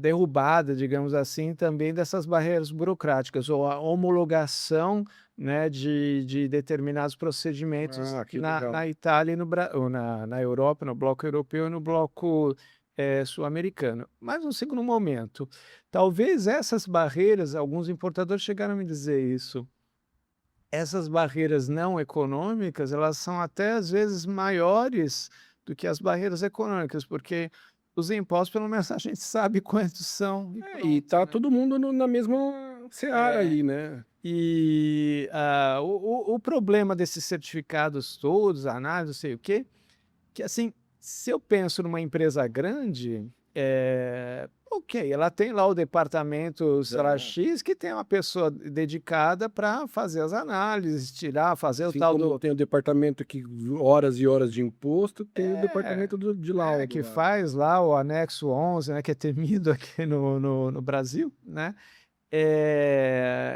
E ok, mas se a gente pensar que a maior parte, estou falando de empresa italiana, a maior parte das empresas italianas é de pequeno, e nesse segmento, talvez de vinhos, talvez Uma mais coisa mais ainda, complexa, uma coisa muito familiar, são né? pequenos, né? De repente a pessoa que faz a colheita da uva é aquela que amanhã está espremendo a uva, vai garrafando, não sei o quê. Que vai atender o consumidor e que vai, Então, deslocar a pessoa por algumas horas que seja, né, para tirar o tal dos certificados é um pouquinho complexo, até porque, às vezes, o ente que faz a assinatura do determinado certificado, etcétera, não está na cidadezinha dele, está a 1 hora, 2 horas de distância.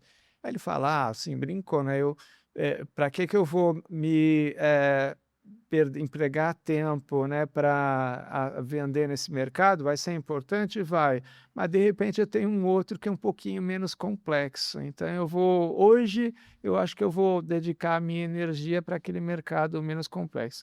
Aí talvez o Brasil ele fique para amanhã, para depois de escanteado, né? amanhã. É. Hoje não, hoje a coisa mudou um pouquinho de figura, porque existe um outro elemento que é importante, né, que estimula 2 outros elementos, que um é esse a assinatura desse acordo, que tende a estimular, né, um aumento do mercado, e outra coisa é o mercado em si que está Aquecendo para isso, né? crescendo, né. Existem vários institutos de estatística, cada um de estudos, né, de mercado, cada um trabalha com projeções diferentes, mas um deles, por exemplo, eu comentava com você, diz que a base de consumidores de vinhos aqui no Brasil, bebe vinho pelo menos uma vez por mês, aumentou entre 2019 e 2023 17,5%, são 6 milhões de pessoas a mais, são cerca de 45 milhões de pessoas que bebem vinho pelo menos uma vez por semana, e nesse mesmo período teve paradoxalmente um outro comportamento negativo. As pessoas que bebiam mais vinhos, né, por um consumo maior, ou por semana, por mês, etcétera, diminuiu um pouco. É claro, porque durante a pandemia eu estava em casa, nesse período compreende a pandemia, eu conseguia uma anomalia no gráfico ali, eu né? conseguia beber eventualmente vinho todo dia, 3 vezes por semana, uma vez por semana, alguma coisa assim, até porque eu não tenho que dirigir, né, não tem esses problemas, digamos, que possam, influir de alguma forma no meu consumo. Mas ainda assim eu tive uma consolidação do número de pessoas, de consumidores de vinhos, pelo menos uma vez por mês. E o que a gente tem que fazer, nós, né, órgãos de governo, importadoras, enfim, as próprias vinícolas, né, nos países de origem, talvez devam fazer é fazer com que esses 43 milhões, 45 milhões voltem a beber um pouco conscientemente, né? Não é que a gente quer um país de alcoólatras, né?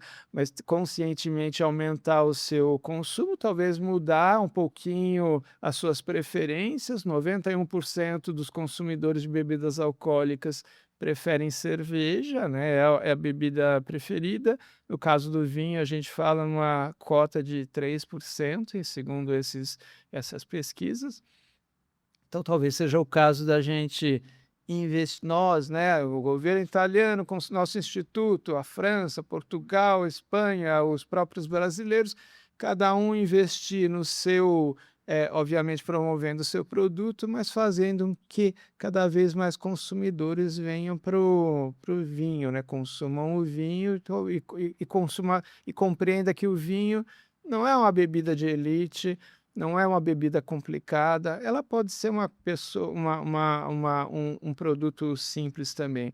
Claro que aquelas pessoas mais experientes, digamos assim, com mais formação no setor, ela consiga perceber certos aromas, sabores, diferenciação, né, de uma taça para uma outra taça, né, consiga perceber essa qualidade. Vai fundo, assim, se consegue perceber isso, segue adiante nisso. Mas talvez aquele que está entrando ou se desenvolvendo no mundo do vinho, né, talvez algumas pessoas vão se escandalizar, mas se eu beber na caneca, se eu beber numa taça de cristal, eu que estou começando, não vai fazer muita diferença, né?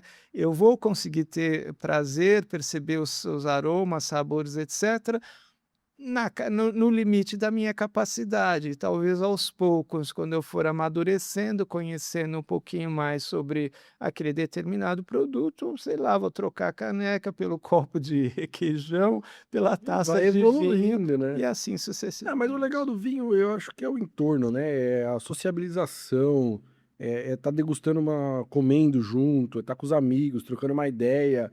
E nessa hora, a última coisa que você tá vendo é aroma. É. Então, assim, eu acho que, cara, é legal esse universo do vinho, essa glamorização, essa técnica, isso é encantador, é maravilhoso. Mas só que na minha casa, a última coisa que eu faço é ficar assim, ó. Cara, uma vez eu faço, às vezes, dependendo do vinho, eu deixo uma taça separada, guardo lá pra ver como vai evoluir e tal, mas, meu, quando eu tô com um amigo em casa, quando tá o pessoal lá, você não fica nessa É pegada, a né? forma de você conversar, jogar a conversa fora, É. até sobre o vinho, assim, outro dia eu tinha 2 garrafas desse vinho no escritório e veio um embaixador do vinho italiano, né, que a Vinitaly, ela tem uma seção, uma vertente para formação de embaixadores do vinho italiano, né, chama-se VIA, né, Escola de Formação dos Embaixadores digamos, do vinho italiano.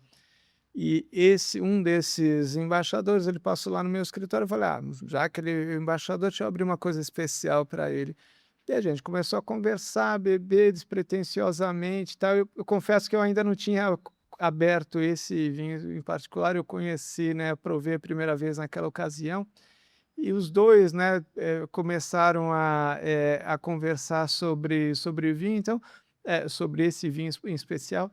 Então serve para isso, para você jogar a conversa fora. "Ah, mas como é que ele é feito, como é que não é feito?". De repente isso é pouco, importante naquele momento. Ou se eu posso harmonizar com queijo duro, ou tem que ser com queijo mole, se pode ser com carne ou não pode ser com carne. Sim, meu filho, se você sente prazer, gosta, né, do vinho com aquela determinada Vai ser comida, feliz, né? deve ser filho, aquela história lá do queijo ralado não pode colocar em cima de frutos do mar. Ok, então lá na Itália é uma regra, não pode.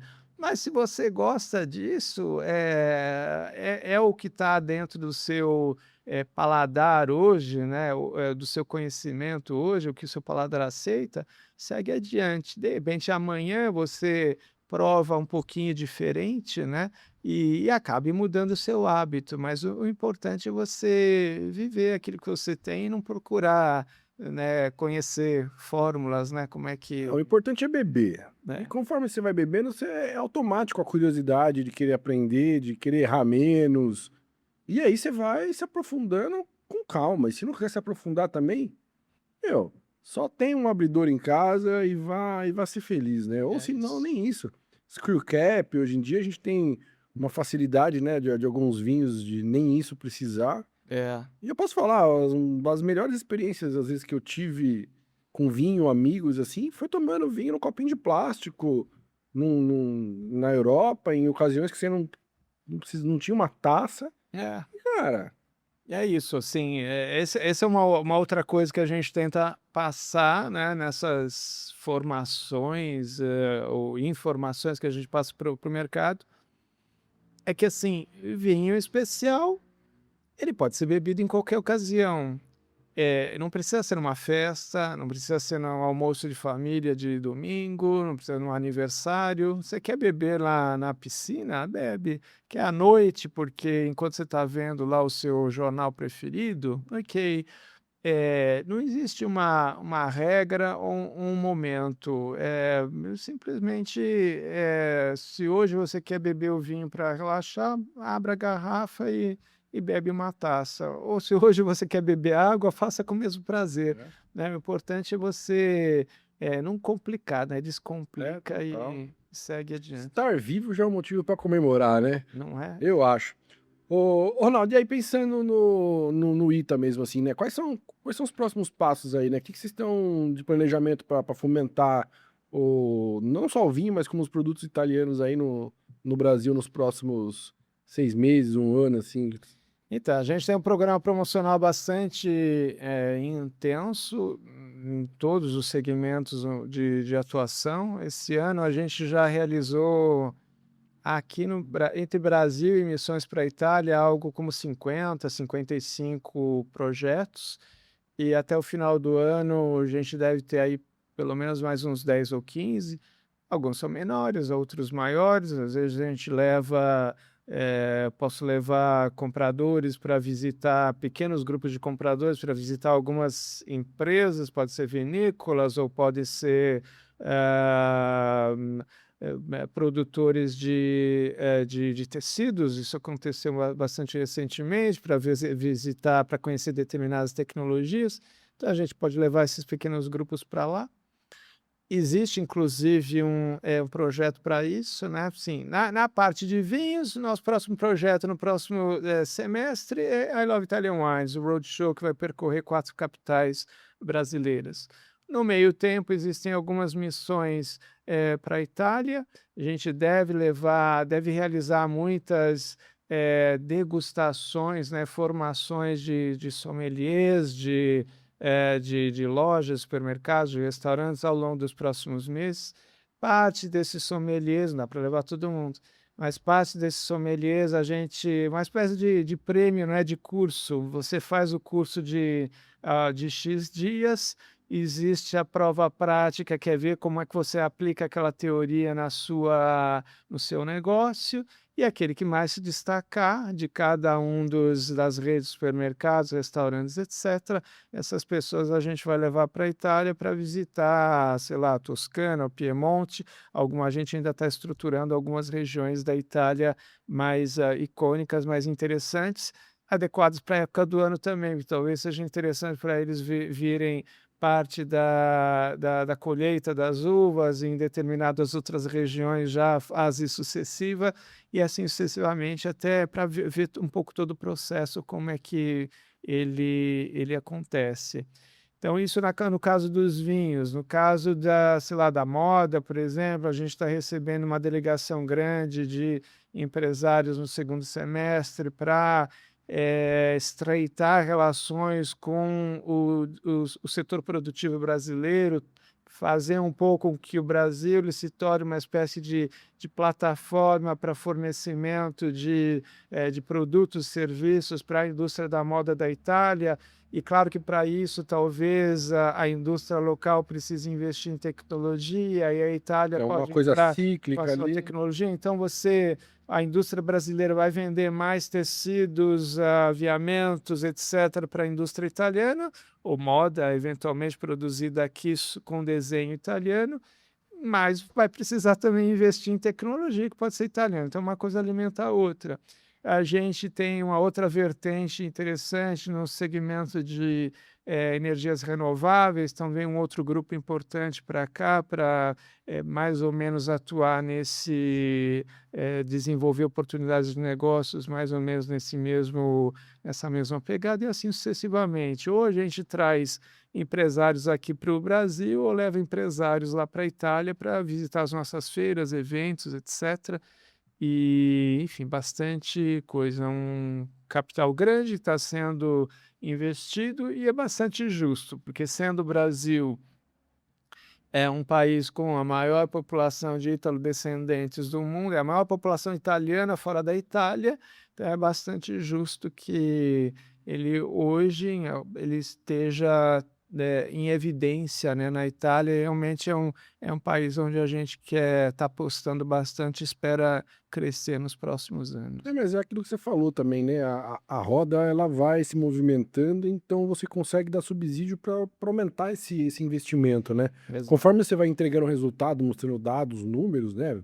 Vida real, né, galera? Se não tem números, se o negócio não anda, não vai cair dinheiro do céu. Então, quanto mais aumenta o consumo, quanto mais você consegue fazer essa roda girar, maior vai ser O começo é difícil, né? Você tem que ir lá batalhar, brigar e tal, consegue uma pequena fatia, aí vê o resultado, consegue 2 fatias no próximo, É isso, no próximo ano fiscal, e assim sucessivamente. Aí quando os resultados eles começam a ser vistos.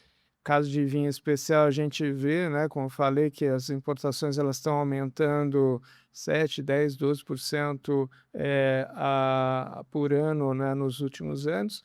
E alguém pode pensar, mas aumento de importação não é aumento de consumo. Não é, mas é um primeiro passo. E depois pensa, se alguém está importando, né, em algum momento vai vender. o estoque não é infinito, Pode né? ser que alguém cometa o erro, importe determinado produto e encalhou por determinadas razões. Mas não é possível que ao longo de 3, 4, 5 anos todo mundo está Tá aumentando, estocando, estocando, vai guardar debaixo do até colchão. porque a gente está falando de uma queda de imposto aí ao longo dos próximos anos. Então, quem está pensando em estocar, acho que está meio dando um tiro no pé, né? Exatamente. Boa. Ronaldo, acho que deu para do teu trampo ali, do teu trabalho, acho que deu para falar bem ali do processo, né? Você acha que tem alguma coisa que a gente deixou de falar? A gente trabalha em tudo quanto é segmento. Tendo oportunidade de negócios, a gente apresenta aqui no Brasil e nos outros mercados. A gente faz com a mesma dedicação, mais ou menos com a mesma metodologia. Posso participar da feira, mas posso participar do curso.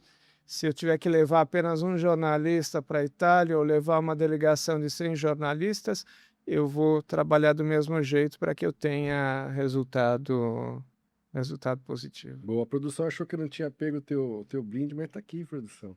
Aí você tá juvenil, hein? Pô, Ronaldo, a gente geralmente finaliza o episódio perguntando qual vinho que não falta na tua adega, né? Mas aí é sacanagem, né? Você vai pender pro vinho italiano. Então eu vou falar um top 3 de vinho italiano aí. Eu sei que você tem que ser um pouco mais político, mas quais os 3 que eu mais você gosto? gosta? De região, assim, ou, Assim, ou uva? eu não posso dizer que eu gosto mais do A ou de B, porque realmente, assim, tipo o pai, né? Tem que gostar de todos os filhos. Né? Então eu gosto de todas as regiões. Mas, sim, eu me surpreendi muito com, assim, falando de vinho branco.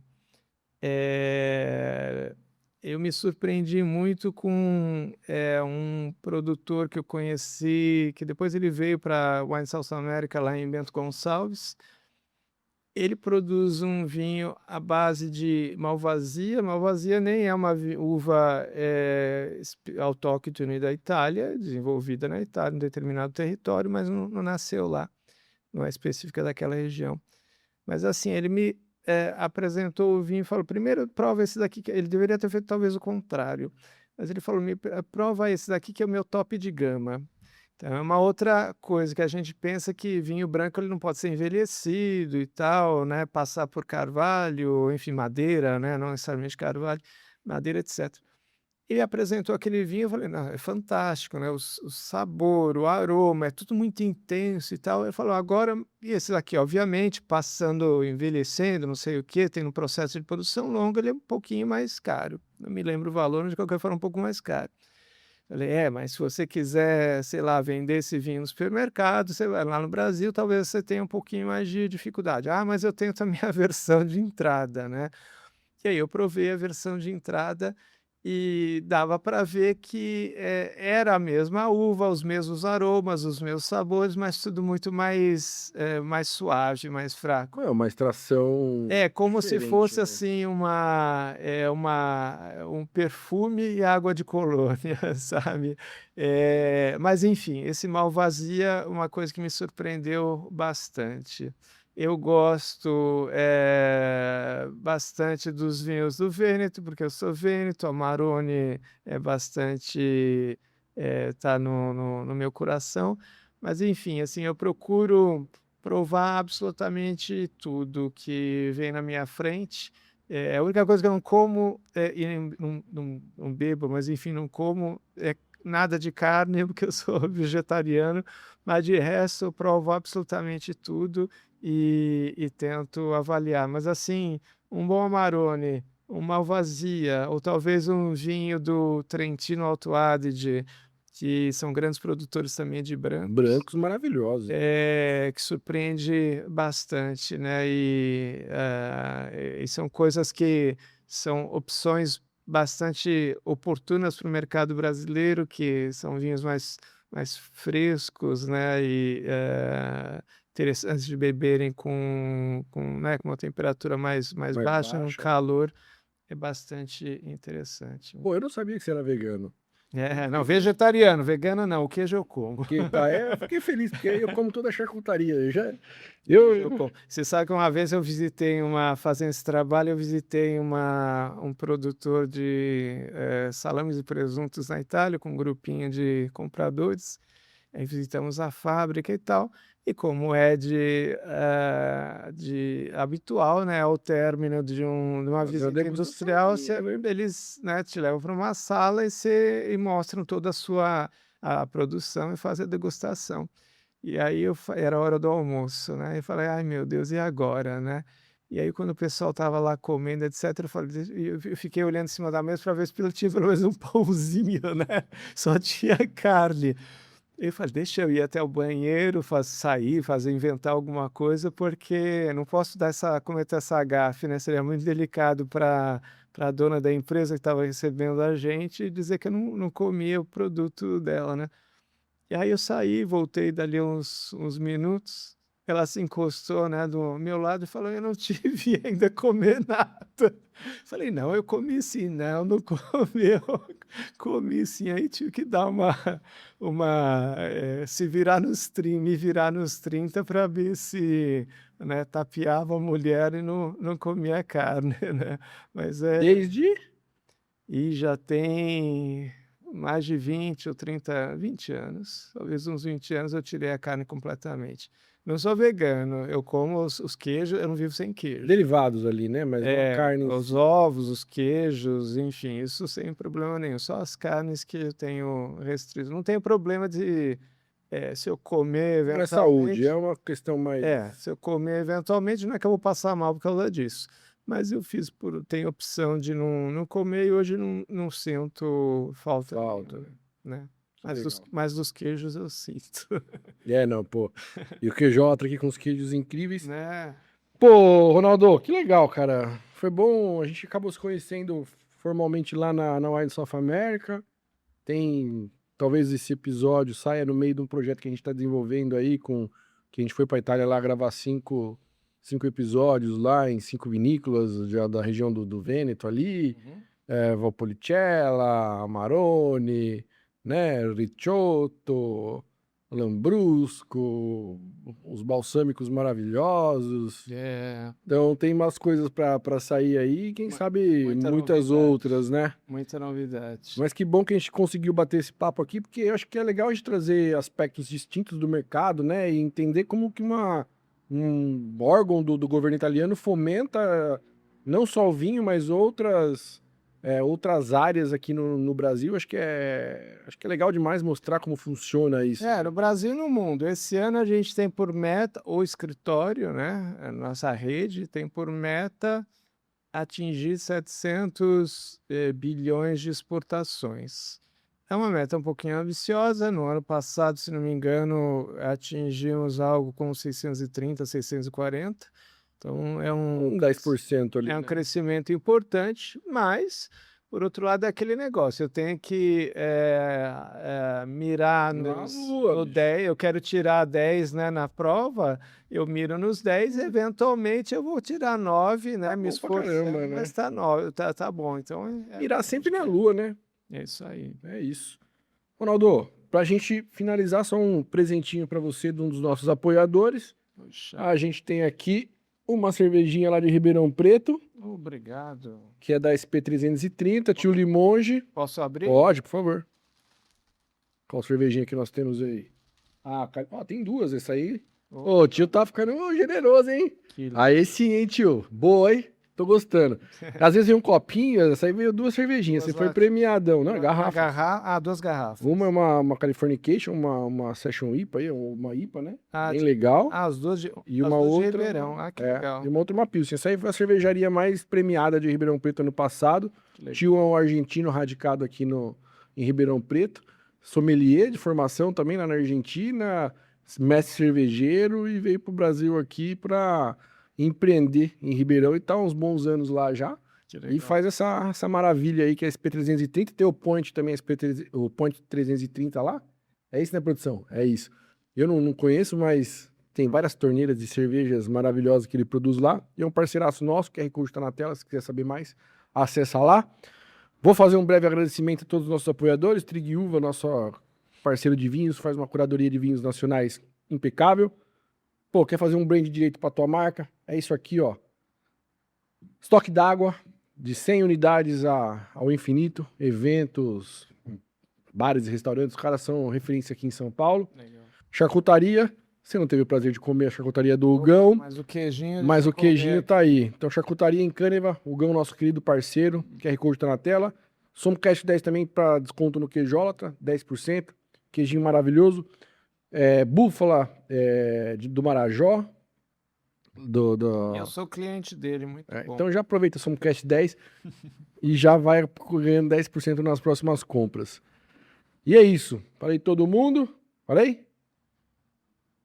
Trig Uva, falei. É isso aí, galera. Que a gente se perde aí, que graças a Deus a gente muita coisa. A gente estamos evoluindo aí. Legal. É isso, Ronaldo. Obrigado pela participação. Falar de Itália para mim é sempre um prazer. Prazer foi meu. E que venham outras parcerias aí ao longo dos Em breve. próximos anos. Em breve. Talvez até mais breve do que... Por favor. É isso. É Tá isso. bom. Saúde. Obrigado. Saúde.